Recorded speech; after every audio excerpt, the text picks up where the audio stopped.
the current. No? Oh no. Pretty strong Okay, current. Tried that once, man. 26. So work. Okay, let's, you want to grab it and give it a poke? Yeah. No You tide. always make me take my left arm. Okay.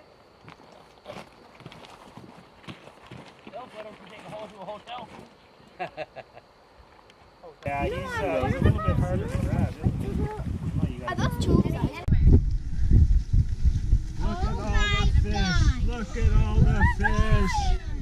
So these are some of the fish that we find in our rivers, and there's actually some more rare ones. Right here?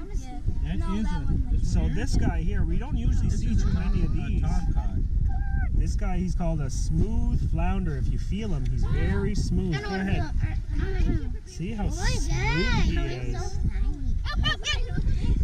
See how he's very. Whoa! Don't step on him. Yeah, don't worry. That flounder, yeah. Oh, this one, Nolan. What do you think this one's called? To kill one of the kids. Look, he has no eyes on this side because he lays on the bottom. Yeah. So he has both of them here, so he can still see. You know those flounders? Silver side. In their first. Oh, that right here? That's interesting. We had a ton of those last year. That is so crazy. Billy Joe and all the people that are up here in Candy the book. They really want you to look at what Pipefish. Is that a flounder over there? Yeah. Is that the biggest one I've seen so far? We had I just captain So here's the scoop. We work for Anqotum. What we do is we're interested in helping the animals out, protecting their habitat. And Anqotum, that actually means to take care of.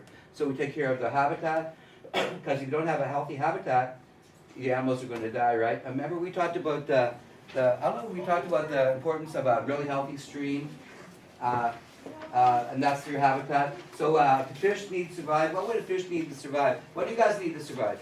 Water. Water. Yeah, nice cold water. They like the cold water. Food. Sleep. Food, yeah. And if you have a pollution near their camp, we can pass them around, and we have two different sizes. Smaller one is the female and the male. And with everything we have, we learn from them, female and male. We always need both to balance in life. And he talked about how why the river is so wide now and so warm, and that's why the salmon they're not at that time. You know, it makes me wonder about the sturgeon too. Yeah, and he said all the bones were found, like eels and salmon and sturgeon and all kinds of fish the fish bones that were found. Yeah, that's right. Yeah.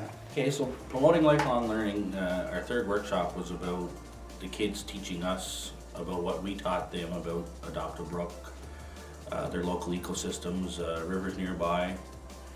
It was more or less fun than anything. Every kid got a gift as a promoting lifelong sweater. They each and every school won a 3D printer for doing outstanding work. Every school did a wonderful job.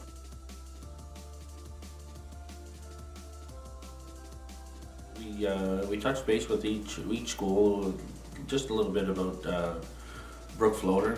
Brook floater is a form of freshwater mussel. There's many different types of freshwater mussels, but brook floater is very rare and hard to find.